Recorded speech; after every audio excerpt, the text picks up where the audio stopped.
গতকাল ২১শে জুলাইয়ের মঞ্চ থেকে মুখ্যমন্ত্রী মমতা বন্দ্যোপাধ্যায় লক্ষ্মীর ভাণ্ডার ও বিধবা ভাতা নিয়ে বিশাল বড় ঘোষণা করেছে। কি সেই ঘোষণা, কি হতে চলেছে লক্ষ্মীর ভাণ্ডার নিয়ে? নতুন কি কোনো কিছু আপডেট আছে? লক্ষ্মীর ভাণ্ডারের কি টাকা বাড়তে চলেছে? বিধবা ভাতা নিয়েই বা কী আপডেট আছে, সেটা নিয়েই আজকের ভিডিওতে বিস্তারিত আলোচনা থাকবে। গতকাল ২১শে জুলাই সভা থেকে মুখ্যমন্ত্রী মমতা বন্দ্যোপাধ্যায় বহু চর্চিত লক্ষ্মী ভাণ্ডার স্কিম নিয়ে নতুন কী সিদ্ধান্ত নিয়েছেন সেটা নিয়ে। তো চলুন ভিডিওটি স্টার্ট করা যাক।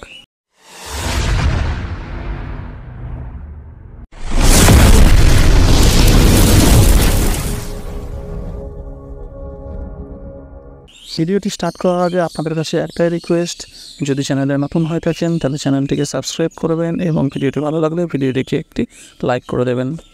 ২১এর মঞ্চ থেকে লক্ষ্মীর ভাণ্ডার নিয়ে বিরাট ঘোষণা মমতা বন্দ্যোপাধ্যায়ের।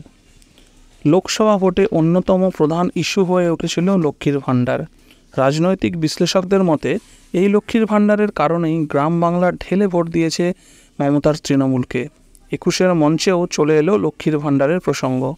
তৃণমূল সুপ্রিমো সাফ জানিয়ে দিলেন লক্ষ্মীর ভাণ্ডার চলবে। যারা আবেদন করেছেন অথচ টাকা পাননি, তাদের চিন্তা করার কিছু নেই, পুজোর পরেই সবাই টাকা পেয়ে যাবেন। মমতার এই ঘোষণায় স্বস্তির নিঃশ্বাস ফেলেছেন বাংলার লক্ষ লক্ষ মা বোন। এদিন মমতা বন্দ্যোপাধ্যায় বলেন, লক্ষ্মীর ভাণ্ডার কিছু পড়ে আছে, পুজোর পরে তারা পেয়ে যাবেন। বিধবা ভাতা কিছু পড়ে আছে, অর্থাৎ বিধবা ভাতা বা লক্ষ্মীর ভাণ্ডার পড়ে আছে মানে কিছু আটকে আছে, যারা এখনও পায়নি, তো তারা পুজোর পরে কিন্তু পেয়ে যাবে। পুজোটা হয়ে যাক, আমরা এগুলো ততক্ষণে রিভিউ করে নেব। লক্ষ্মীর ভাণ্ডার ২ কোটিরও বেশি মহিলাকে টাকা দেওয়া হয়েছে বলে জানিয়েছেন তিনি। একই সঙ্গে মমতা বলেন, আমরা ৪৩ লক্ষ বাড়ি এই ১২ বছরে করে দিয়েছি, কিন্তু ১১ লক্ষ লোকের বাড়ি এখনও তালিকা কেন্দ্র সরকারের কাছে পড়ে আছে, তারা করে দেয়নি। ১১ লক্ষ মানুষের বাড়ি তৈরির জন্য মোট ১,২০,০০০ টাকা করে দেবেন বলে জানান মমতা। লোকসভা ভোটে ২৯টি আসন তৃণমূলকে দেওয়ার জন্য বাংলার মানুষকে ধন্যবাদ জানান মমতা। তার কথায়, বাংলার মানুষকে আমি স্যালুট জানাই। প্রসঙ্গত, রাজ্য সরকারের জনপ্রিয় প্রকল্পগুলির মধ্যে অন্যতম লক্ষ্মীর ভাণ্ডার। বাড়ির মহিলাদের হাত খরচের টাকা জোগানোর জন্য এই প্রকল্প চালু করা হয়েছে। মুখ্যমন্ত্রী মমতা বন্দ্যোপাধ্যায়ের মস্তিষ্কপ্রসূত এই প্রকল্পের আওতায় পশ্চিমবঙ্গের প্রতিটি পরিবারের মহিলাদের জন্য সরকারের তরফে মাসিক একটি ভাতা দেওয়া হয়। প্রতি মাসে ১,০০০ টাকা করে পান জেনারেল ক্যাটাগরির মহিলারা, আর তপশিলি জাতি এবং তপশিলি উপজাতি সম্প্রদায়ের মহিলারা মাসে ১,২০০ টাকা করে পান। ২০২১ সালের বিধানসভা নির্বাচনের ইস্তেহারে এই প্রকল্পের কথা ঘোষণা করে তৃণমূল। ভোটে জেতার কয়েক মাসের মধ্যে এই প্রকল্প চালু করেন মুখ্যমন্ত্রী মমতা বন্দ্যোপাধ্যায়। ২০২১ সালের ১৬ই আগস্ট থেকে চালু হয়েছিল এই প্রকল্প।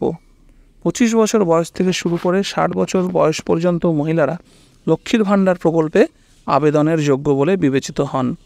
যথাযথভাবে আবেদন করলে একই পরিবারে একাধিক মহিলা এই প্রকল্পে মাসিক ভাতা পেতে পারেন। তো আজকের খবর ছিল এটাই, যে গতকাল ২১শে জুলাইয়ের সভা থেকে মুখ্যমন্ত্রী মমতা বন্দ্যোপাধ্যায় কিন্তু ঘোষণা করে দিয়েছে যে যারা এখনও লক্ষ্মী ভাণ্ডারের টাকা পাচ্ছে না বা যারা এখনও বিধবা ভাতার টাকা যাদের আটকে আছে, তারা কিন্তু খুব শীঘ্রই পুজোর পরপরই তারা কিন্তু টাকাগুলো পেতে শুরু করে দেবে। ততদিন তাদের ডকুমেন্টগুলো একটু রিভিউ হয়ে যাবে, তারপরেই কিন্তু তারা টাকা পেতে শুরু করে দেবে, তাদের চিন্তার কোনো কারণ নেই।